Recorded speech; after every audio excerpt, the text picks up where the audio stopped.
நாம் ரொம்ப முக்கியமான செய்தியை பற்றி தான் பார்க்க போகிறோம். அதற்கு முன்பாக விளையாட்டு செய்தின்னு சொல்லலான்னு நினச்சேன். இல்லை, இதுவும் ரொம்ப முக்கியமான செய்தி தான். ஏன் அப்படின்னா, இல்லைன்னா பாஜக உள்ளே வந்துரும்பா பார்த்துக்கிடு அப்படின்ற மாதிரி எது நடந்தாலும் பாஜகன்னு சொல்லி பேசிகிட்டு இருப்பாங்க. மத்திய அரசு மேலே பழியை போட்டுக்கிட்டே இருப்பாங்க. அதில் முக்கியமான ஒருத்தர் தான் நம்ம அண்ணன் திருமாவளவன் அவர்கள். எஸ்ஐஆர் என்பது பாஜகவும் தேர்தல் ஆணையத்தின் கூட்டு சதி அப்படின்னு சொல்லியிருந்தார். பாஜக மட்டும் ஆட்சிக்கு வரலன்னு வச்சுக்கோங்களேன், அம்பேத்கர் அவர்களின் உழைப்பே நமக்கு தெரியாமல் போயிருக்கும் அப்படின்னு சொல்லி பாஜகவை வஞ்ச புகழ்ச்சி மாதிரி பேசி பார்த்தாரு. ஆனால் இதுக்கு மக்கள்லாம் போட்டு போலன்னு பொழந்து எடுத்துகிட்டு இருக்காங்க. இதற்கு அடுத்ததாக இந்த வரிசையில் வாங்கி கட்டிக்கிறதுல நம்பர் 1 இடத்தில் இருப்பவர் உதயநிதி அவர்கள். ஆமாங்க, உதயநிதி அவர்கள் சும்மா இல்லாமல் வாயை கொடுத்து வாங்கி கட்டிட்டு இருக்காரு. எதுக்கு தெரியுங்களா? ராஜராஜ சோழனுக்கு சிலை வைக்கப்படும் அப்படின்னு சொல்லி பிரதமர் மோடி அவர்கள் சொல்லியிருந்தார். ஆனால் நாங்கள் முன்னாடி கேட்டிருந்தோம், குஜராத் மியூசியத்தில் இருக்கக்கூடிய ராஜராஜ சோழனின் மனைவியோட சிலையை கொடுங்கன்னு சொல்லி கேட்டிருந்தோம்.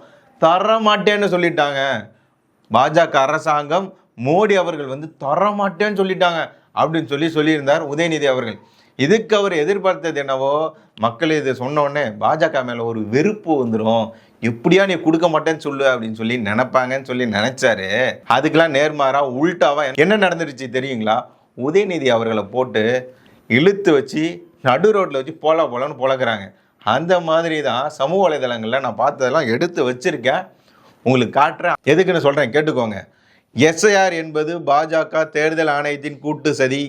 பாஜக ஆட்சிக்கு வராமல் இருந்திருந்தால் அரசமைப்பு, அதற்கான உழைப்பு மக்களுக்கு தெரிந்திருக்காது. பாஜக ஆட்சிக்கு வராமல் இருந்திருந்தால் அரசமைப்பு குறித்த விவாதம் பேசுபொருள் ஆயிருக்காது.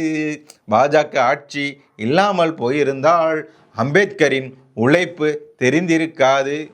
எனவே பாஜகவிற்கு நன்றின்னு சொல்லியிருக்கிறார்.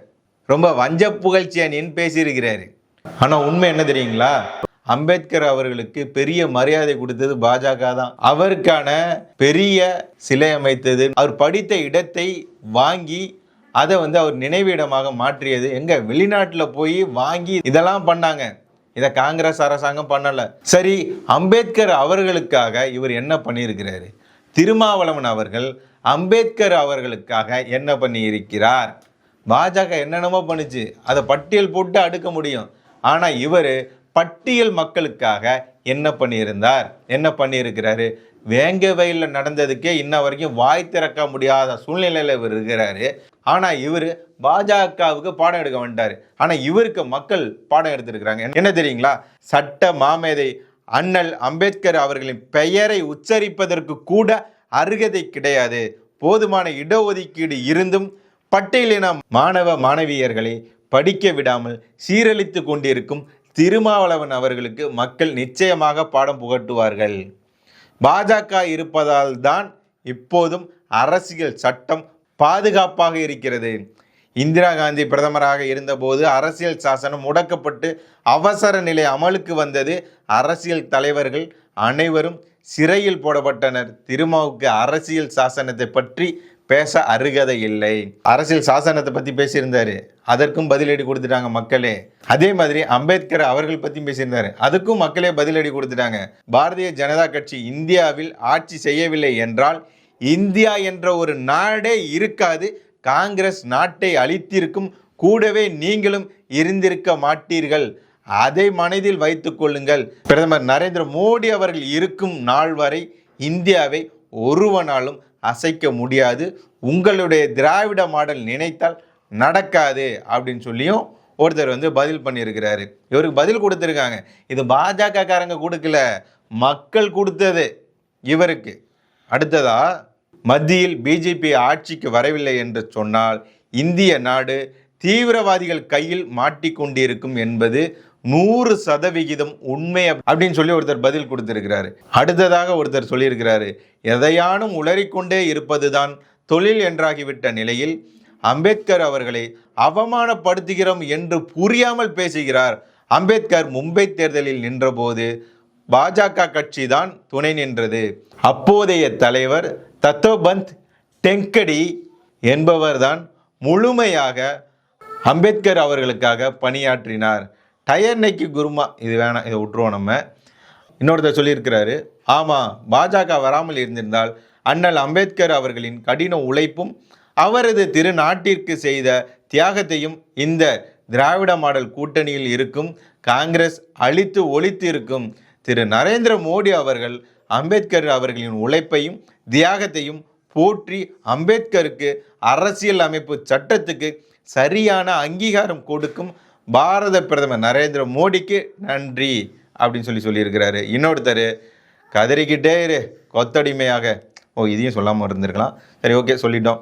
அடுத்ததாக இன்னொருத்தர் உன்னை பற்றி யாருக்கு தெரிஞ்சிருக்காது அப்படின்னு சொல்லி கேட்டிருக்கிறாரு. இப்படியெல்லாம் பாஜகக்காரங்க பதிலடி கொடுக்கல திருமாவளவன் அவர்களுக்கு, மக்களே பதிலடி கொடுக்க ஆரம்பிச்சிட்டாங்க. ஏன்னா பாஜக என்னென்ன பண்ணுச்சு அப்படின்றது மக்களுக்கு தெரிஞ்சிருச்சு. இவர் ஏற்கனவே ஒரு முறை சொல்லியிருப்பாரு, பாஜக மீது மோடி அவர்கள் மீது நாங்கள் தான் போலியான ஒரு பின்பத்தை உருவாக்கிட்டு இருக்கோம், பொய்யா சொல்லிட்டு இருக்கோம் அப்படின்னு சொல்லியிருந்தாரு. அந்த மாதிரி தான் இப்போ பேசிகிட்டு இருக்காரு. ஆனால் மக்கள் விழித்து கொண்டார்கள், பதிலடி கொடுக்க ஆரம்பித்து விட்டார்கள். இதெல்லாம் நான் அங்கே ஒன்று இங்கே ஒன்றுன்னு தேடி இந்த கமெண்ட் எடுத்து வைக்கல. இது ஸ்க்ரீன் ரெக்கார்ட் போட்டு அப்படியே அதை ஸ்க்ரோல் பண்ணும்போது கீழே ஒன்றொன்னா கீழே வந்தது தான்.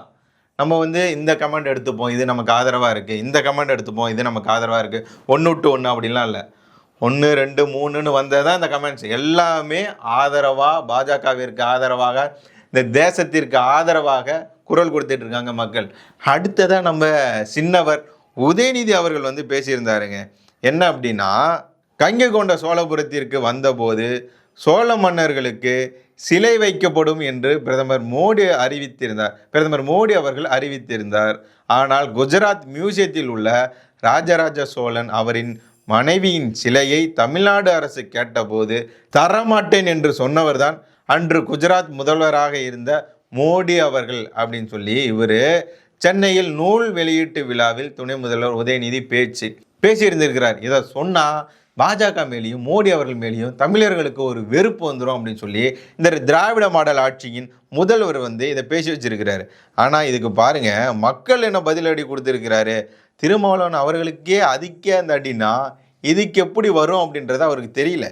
அவர் சொல்லிட்டாரு. ஆனால் இதுக்கு எப்படிங்கிறீங்களா பதில் கொடுத்துருக்காங்க. அங்கே பாதுகாப்பாக இருக்கு, அதை கொடுத்திருந்தால் உங்களால் திருடப்பட்டு இருக்கும், நல்வாய்ப்பாக தரப்படவில்லை, நன்றி மோடிஜி அப்படின்னு சொல்லி நன்றி தெரிவிச்சிருக்கிறாங்க. இன்னொருத்தர் உனக்கு கொடுத்தா வித்திருப்ப அப்படின்னு சொல்லியிருக்கிறாரு.